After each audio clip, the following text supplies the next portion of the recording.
Folks, we told you we were going to introduce you all these performers that are coming to the Festival of King Island in 4 weeks' time almost, and we're going to talk more because we've got a whole list for you that we have to go through over the next couple of days.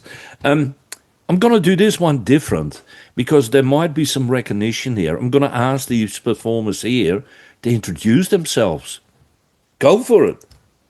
Hello. Well, we are Heron and Her, and this is Callum. And my name's Sophie, and I lived on King Island for the first 16 years of my life. So, hello, it's nice to see you all again. Looking forward to coming back and visiting.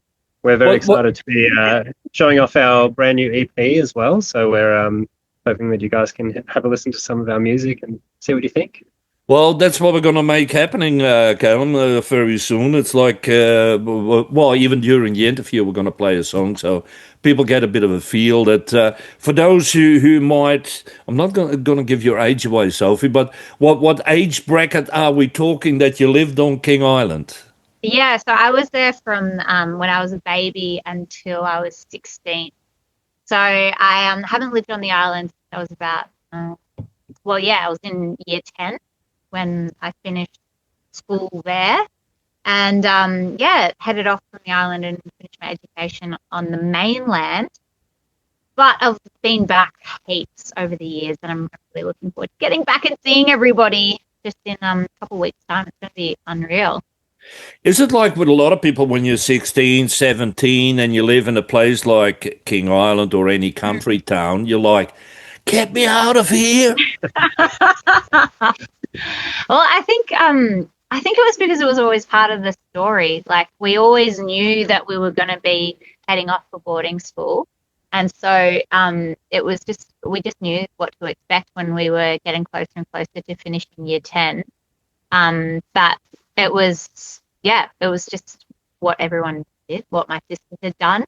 I think I was ready to head off the island and have a couple of adventures for this.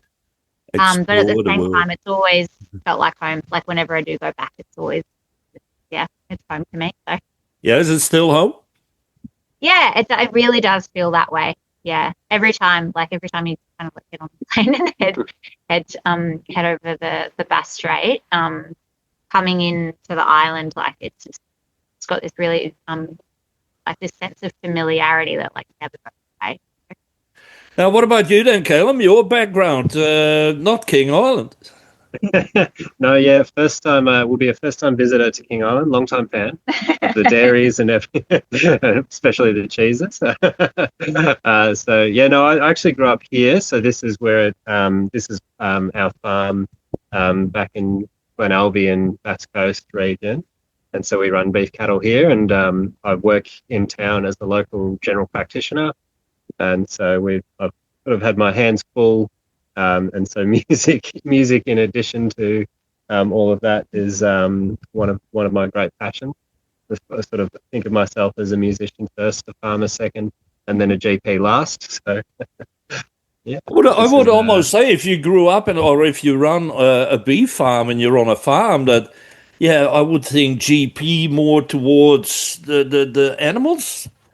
So well, yeah, I definitely started out wanting to be a veterinarian, but I realised quite quickly when I went into my first sort of placement there that I have horrible allergies to cats and dogs, and I effectively did a work experience placement there for a whole week, and was so sick with allergies that I just realised that was not going to be the career for me, and I thought maybe medicine. And that is the genuine story of what happened. I think, to be honest, mate, but I never go into that world. I probably would have more issues with allergies for whinging customers coming into the practice, but I better not. Yeah, I experienced a bit of that too, yeah. I can imagine that. Now, how did the two of you meet? Was it through music, or was it love at first sight, or Tinder, or whatever? Or... No, we lived across the hall from one another at college. So we both went to the same university, Monash University, and we lived on res for the first year.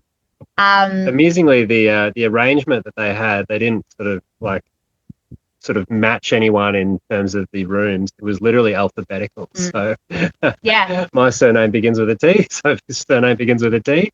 So we're 2 doors down. Yeah. Yeah. So you're Yeah, saying and that the alphabet brought you together? It did, yeah. Yeah, and then it was what was that, like 2011? It was, and then we didn't meet again until No. 2020. Yeah, Or was it after that? Surely, 2021 perhaps. maybe. Yeah. But yeah. So we just ran into each other in a coffee shop. And I think Callum moved back with his wife in 2020, and we ran into each other in a coffee shop, and we both didn't realize we were living in the area. And I kind of said to Callum, I was like, "What are you doing here?" He said, "I live here." I was like, "No, I live here." And then I asked him if he was still playing music, because I remembered he was a really talented musician from when we lived on res together. And yeah, then we decided to do an open mic night, and we did covers, and then last year we sort of were thinking mostly of just playing local gigs in the Yeah. area, sort of just playing around at cafes and wineries and that sort of thing. But it was sort of I just had the idea once and said, "So do you have any original music?" And then she brought out most of the album. It was just sitting there, and I was like, "Okay, well, let's publish that. Let's make that real." Because it had all of the right elements. Yeah. And so then we worked on it, and it actually came together really quickly. Yeah.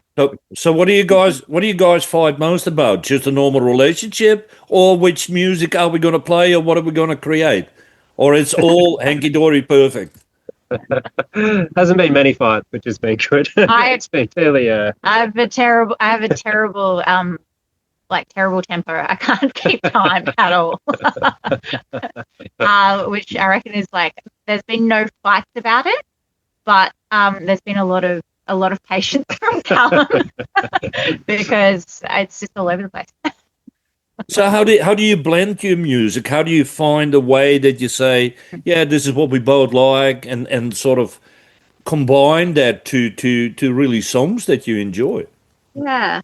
I think there was a lot of compatibility from the beginning in that we're both similar era, growing up listening to very similar music, and both of us big fans of great songwriters like Angie McMahon, and funnily enough, our voices worked really well together without much effort. They would just sort of fit in the right vocal range. And I think I think when Sophie brought me her first 2 songs, they're in open tunings and they were very lyric heavy, which is really not the sort of music that I normally write. And so I found that initially it was just a new challenge, that I hadn't thought about how to write harmonies, particularly with writing harmonies for a female vocalist, writing guitar parts when there was already such color, and Sophie's guitar playing is really colorful. It goes through a lot of different transitions. So all the open tunings that she uses are really really interesting positions, and from a performance perspective, that's really challenging because it means I'm having to adapt and move keys around a lot to try and to add color and movement to it, but also not take away from it. So as a musician who's generally been very out there, I've had to really learn how to sit back and play in a way that complements her voice and style, and not be the center of attention, which is really interesting. Yeah. Well, on mixing this, they have a knob that says gain, eh? So it's easy to bring that down, mate. If you're too loud, Yeah, I think it's been a kind of like a nice back and forth between us as well. I think we were able to establish kind of really common ground, and the sound that we both naturally fell into just by talking about artists that we both love and that we like to cover. And then from there, just being able to share things that maybe songs that we had written before coming together as this, as this band. But it's been like a back and forth. It's been a process of one of us taking the lead and the other sort of responding and complimenting, offering something like on top of or like below in a way that kind of feels like we're allowing the other one to kind of take space. And I see that in the way that Callum, hey Josie, so we've got a Dog. in the way that Callum was able to respond to my songwriting like thematically. So I shared with Callum a song that I had written called Refuge Cove, and Callum was able to sort of like form a reply to that. And I think that kind of reply and response has been a bit of a theme throughout our songwriting together. Well, I'm going to stop you here now. I'm going to stop you now because I'm curious now. And I'm sure people watching this and listening are going to be curious now too. You talk about all the music. I'm going to press a button, and we're going to start a song. One of your songs, a bonus track of the EP. It's called Little Words. All those little words, they fall and graze their knees before you've even heard what I have to say. And then they sigh and play between the sheets of your bed before you've heard what I've said. And then they dance and cartwheel away before you've heard a single word of what I've said or what I have to say. They drift away, all those little words. They drift away like a balloon drifts away from a Christmas parade and out to sea and into the belly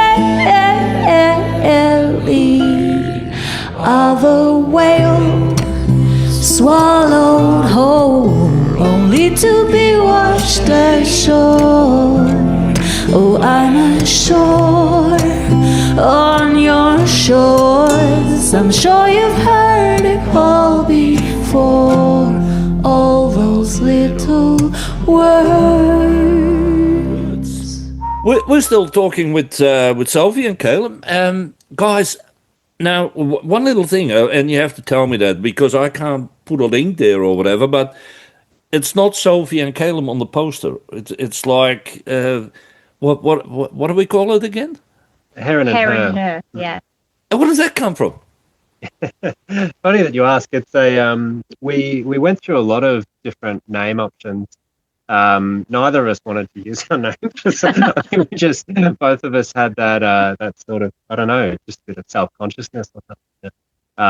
I don't know whether you wanted to hide behind something or add some color. There's so many just artists with just their names out there, but I felt like we wanted to do something that encouraged a bit more of that collaboration. Mm-hmm. But funnily enough, we just this is on our farm. I just have this visiting heron who lives here full time.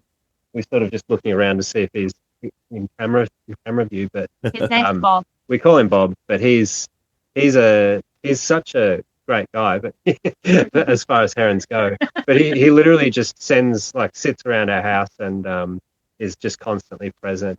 And interestingly, he's during the sort of after winter and in the spring months, he has a mate that comes to visit as well. And so herons tend to mate for life, and they share all of their parenting duties, and they share the same communal nest. And I don't know, there's something just that was really interesting and special about that. This heron that just caught our attention. And so when we were sort of sitting around thinking of names, it just kind of came to mind. And funnily enough, that was the one of the songs on the album is written from the perspective of Bob the Heron, which is called Heron Song. And so with you, Sophie, it's like, was music already in your genes, in your system when you were living on King Island, when you're young, or did you develop it? Because King Island, was King Island really a place to develop music and the style of music? Yeah, I think I think in a way King Island really encouraged me, maybe in a way that I think I was very lucky to have. So my first lessons were with, the late Robin Eade. And she was a wonderful music teacher that I'm sure many King Islanders can relate to. And yeah, so I started piano lessons with Robin when I was pretty young. And then it was throughout high school that I kind of moved away from the school band and into more of a solo musician little era. And I was really encouraged by some great teachers on the island. And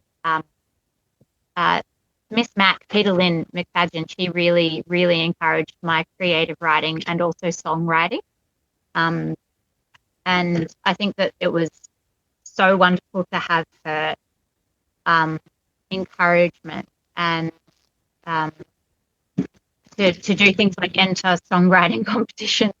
The dog's just knocked over a glass of wine. Yeah, well, hey, dogs are part of life too. Come on, that's all right.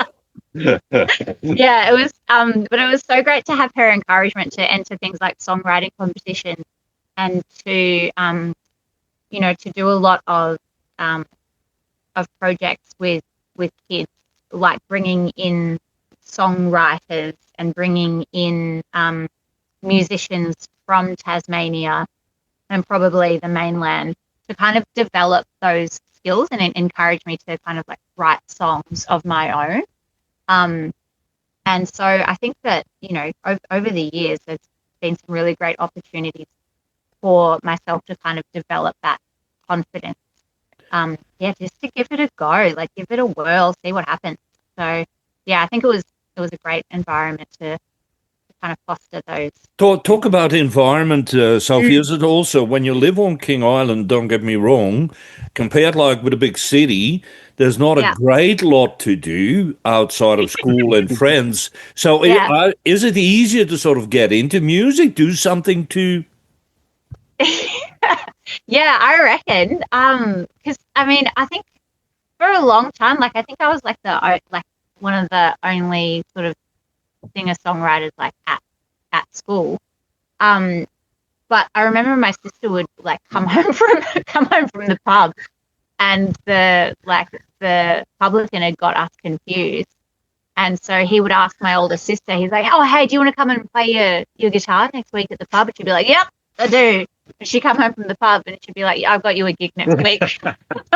Oh, so she worked as your booking agent. That's a good idea. Yeah. Thank you, Sarah. Yeah. Why not? Why not? Now, with the future, well, the first future is going to be here on the island performing for us. Music in the future, is it like it's always going to be like, oh, besides work, we do this and fun, or do you see a part for yourself we really would love to get completely into music, do nothing else? I'm having so much fun just the way it is. Like right now, we've had so much fun over the last 6 months or so that we've been putting EP together. And we're really excited about sharing what we've created for the first time live. We've got like an EP launch next week happening here on Callum's farm. And so I think like if we just keep doing this, like as much as we can for as long as we can, like I'd be stoked, really. Yeah. I think I've just enjoyed the writing process so much that it's and this has sort of been my first foray into actually producing other artists' music as well. And so from the mixing and mastering perspective, I've learned a lot of skills doing this EP that I wouldn't have discovered otherwise. So I think we're no set plans, but I'm sure we'll keep writing music and keep playing and see what comes next. Well, let's stick to the one set plan. 13th and 14th of February, coming to King Island, playing at the Festival of King Island. Sophie and Calum, thanks, great, and good to meet you. And thanks for your interview and thanks for your time. Thanks so Thanks, much Wade. for having us.